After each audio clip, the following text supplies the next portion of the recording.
Estamos de volta com a segunda parte de Pinóquio, dessa aula sobre a aventura de ser pessoa humana. E o cardeal Giacomo Biffi, ele vai dizer a respeito de Pinóquio, nesses comentários teológicos das aventuras de Pinóquio, ele diz o seguinte: Pinóquio, mais do que sugerir regras de comportamento, ele revela a verdadeira natureza do universo. A natureza do homem. Pinóquio revela a natureza do homem. Olha que interessante. Qual que é a nossa natureza? Pinóquio, ele vai ser essa alegoria também de vários momentos bíblicos. Nós podemos perceber na obra. Pinóquio, assim como Adão, ele foi feito da matéria. Adão foi feito do barro, Pinóquio foi feito da madeira. Pinóquio vai ser engolido por um peixe grande.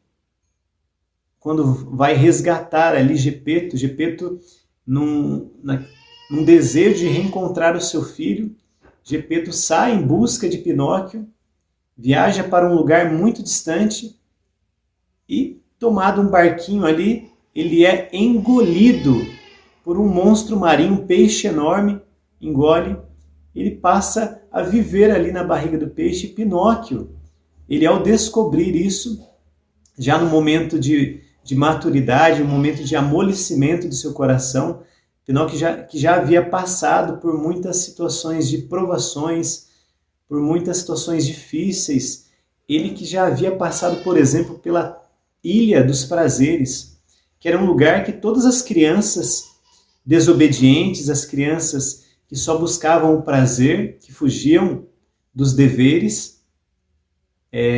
Aqui eu me recordo de uma frase de São José Maria Escrivá, ele diz o seguinte: ser útil, faz o que deve. Faz o que você deve, deixa rastros.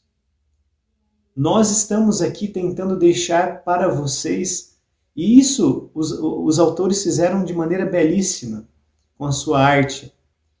Carlo Collodi e tantos outros autores desse clube, Cor Inquietum, deixaram para nós esse legado, esses rastros de vidas que valem a pena ser refletidas, ser, por que não, imitadas por nós, pelo menos meditadas, e que nós possamos olhar para a nossa vida como que um espelho à nossa frente, vai dizer o apóstolo Paulo. Hoje nós não conseguimos ver, vemos como que uma visão turva de quem nós somos.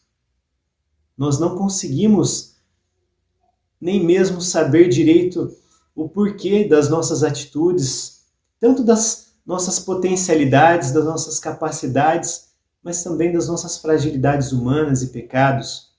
O porquê, ora somos pessoas de verdade, humanas, ora somos como que marionetes das nossas paixões, dos nossos prazeres. E Pinóquio vivia essa dualidade, ele vivia essa luta interior, essa guerra dentro dele. E é interessante que ele é essa alegoria. Por exemplo, quando ele é engolido pelo peixe, nós lembramos imediatamente de Jonas. Mas também quando ele é enforcado, e Pinóquio ele morre na história. Olha que interessante. Por isso que é bom o contato com a obra original e não as adaptações que são mutiladas e desconstruídas de maneira a trazer para nós um viés, muitas vezes ideológico, que vai trazer confusão ao invés de nos revelar a verdade. Então, Pinóquio, na obra original, ele morre, ele é assassinado por aqueles que queriam roubar as suas moedas. E depois de ter sido assassinado, ele volta à vida, ele ressuscita. Aqui nós temos uma alegoria clara de Jesus. Então, Pinóquio, ele é de madeira, mas ele é aquele menino de madeira. E essa madeira é a madeira da cruz de Cristo. Como assim, Elton? Está forçando um pouquinho a barra aqui nessa aula, trazendo essas verdades é um cardeal da igreja que nos revela isso nos seus comentários teológicos, A Aventura de Pinóquio. Estou aqui apenas transmitindo, levando essa reflexão para vocês. Tem um outro professor, olha que maravilhoso isso. Esse professor, ele é Virgen Gourian, um professor norte-americano, grande teólogo e também grande autor de obras maravilhosas, e ele é professor de religião na Universidade de Virgínia. Ele vai trazer aqui para nós: Carlo Collodi foi educado teologicamente. Ele era um seminarista agostiniano na sua juventude, por isso encheu a história de Pinóquio de temas da Bíblia, vai dizer esse grande professor norte-americano de religião. Collodi fez isso porque ele era um autor católico, então aquilo transbordava dele. Transbordava. Eu falava na Masterclass para os nossos alunos do Cor Inquietum que Tolkien, quando ele escreve ali O Hobbit, não foi intencional que ele escrevesse de maneira tão extraordinária, fizesse essa simbologia católica de seus personagens, mas era um católico escrevendo a obra. Então, para ele era natural, transbordava aquilo dele com naturalidade. E assim, nós temos uma riqueza. E essas obras compõem aqui o nosso Cor Inquietum. E não é diferente com o nosso menino de madeira, que é essa prefiguração de Cristo. Talvez a prefiguração não é a palavra correta, desculpem. É essa alegoria de Cristo. De Cristo, que ele também precisa carregar esse madeiro, que vai morrer no madeiro. E ele é também do filho pródigo. Olha que interessante. Ele é do filho pródigo porque ele é aquele que sai de casa, é aquele que está sempre fugindo do amor do seu pai, mas precisa voltar. E o Cristo, vai dizer o professor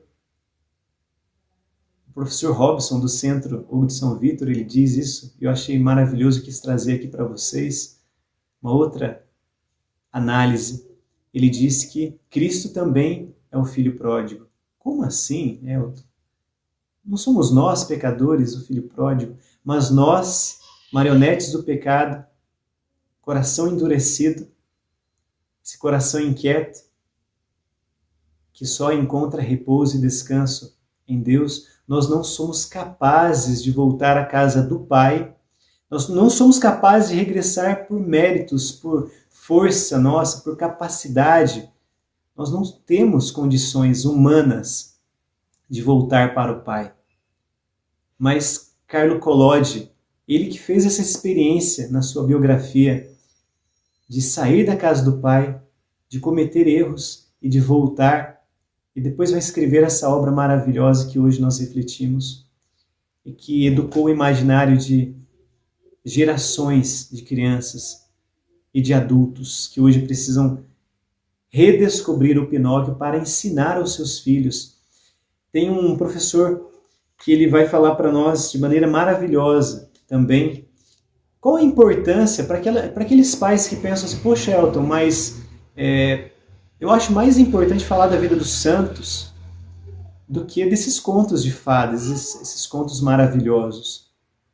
Mas a vida dos personagens aqui, do Cor Inquietum, desse clube, é essa semente, é esse adubo que vai preparando a terra para que um dia a semente da palavra seja lançado num coração aberto.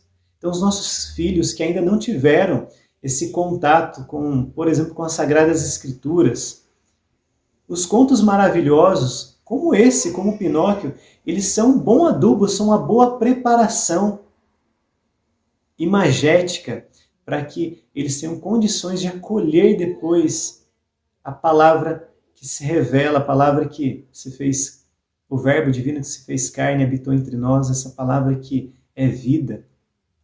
Então, nós temos essa missão no Cor Inquietum. Eu quero encerrar aqui trazendo essa reflexão para vocês de que Pinóquio, ele é esse filho pródigo porque o Cristo é, de maneira alegórica ali, Pinóquio, ele é o Cristo, ele é aquele que morre, depois é ressuscitado, ele é aquele que é o filho do carpinteiro Gepeto, assim como Cristo, filho de José, de São José. E ele também, Jesus, ele foi aquele que veio, em Filipenses 2, vai dizer isso, assumiu a nossa condição humana, com exceção ao pecado, se fez homem como nós, obediente até a morte, morte de cruz, vai morrer num madeiro, a mesma madeira que é feito o nosso Pinóquio de coração endurecido. E Pinóquio, a partir do momento que ele consegue se doar para o seu pai, ele vai lá até o peixe, aquela baleia, e ele é engolido. Ele se deixa engolir para salvar o seu pai. O seu pai consegue sair nadando daquela baleia, ali porque o Pinóquio era de madeira, ele flutuava. Pinóquio, ele quase morre para salvar o seu pai. Ele aprende o que é amar, o que é o sentido da vida, que é o doar-se para o outro. E a partir desse momento ele é transformado pela fada que, de maneira simbólica, representa essa intervenção divina na obra. Lembrando que o autor Carlo Collodi era agostiniano, Santo Agostinho que inspira esse clube Cor Inquietum, ele é o doutor da graça. Sem a graça, nós não somos capazes de voltarmos à casa do Pai. Tampouco de sermos pessoas humanas, somos no mínimo animais. Somos no mínimo como Pinóquio, nem animal ele era, ele vai se tornar animal. Ele vai se emburrecer na ilha dos prazeres, que lá tudo podia. Era o foge da dor e busca o prazer. Lá não tinha escola, lá não tinha deveres, não tinha tarefas, não tinha adultos, eram só crianças e eles iam se animalizando, eles iam emburrecendo. Um olhava para o outro, a cada dia que passavam naquela ilha dos prazeres e viam que tinha uma orelha de burro, um focinho de burro, eles iam paulatinamente, aos poucos, se transformando, zoomorfizando, né? Foram se transformando em animais, foram embrutecendo o seu coração ainda mais, mas a providência sempre visitando Pinóquio. Pinóquio é vendido depois para um cruel dono de burros que queria vendê-lo num leilão. Depois ele é jogado como ali um animal imprestável. Ele é jogado no mar e ali os peixes vão comendo a sua carne animalesca e mais uma vez ele ressurge como um boneco de madeira. Então todas essas alegorias, essa jornada de maturidade a qual nós somos chamados.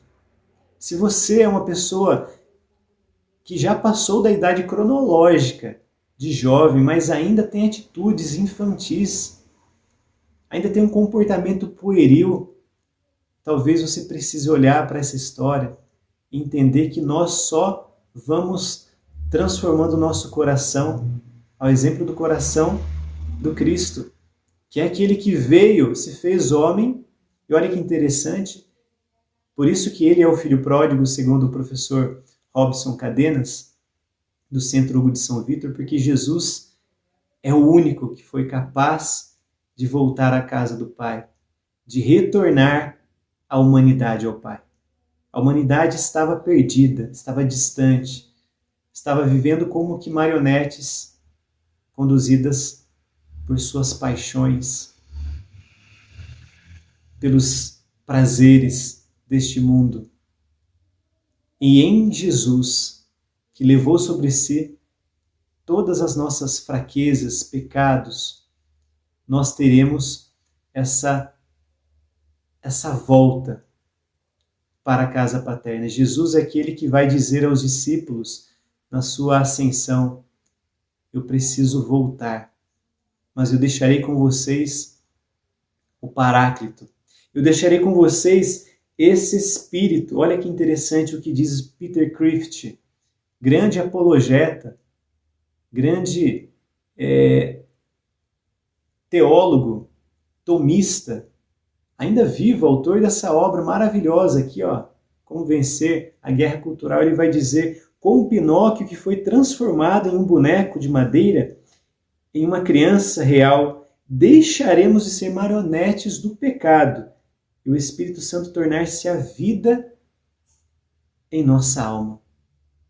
Quando eu voltar à casa do Pai, eu enviarei o Paráclito, esse Espírito Santo que vai transformá-los, vai tirar vocês da condição de marionetes, de bonecos de madeira, que vai tirar esse coração de pedra, esse coração de madeira, e vai colocar um coração de carne, um coração semelhante ao meu, esse cor inquietum, que é, por excelência, o coração que nós precisamos meditar e meditaremos em cada aula. Eu encerro por aqui, desejando a vocês essa busca através das grandes obras literárias como essa, que parece uma obra infantil, que nós não damos tanto crédito assim, mas que um cardeal foi capaz de escrever uma obra chamada Comentários Teológicos das Aventuras de Pinóquio, e vai dizer que Pinóquio é esse grande catecismo. Eu vou retomar aqui um magnífico catecismo adequado tanto para crianças quanto para adultos. Até a nossa próxima aula. Um forte abraço a todos.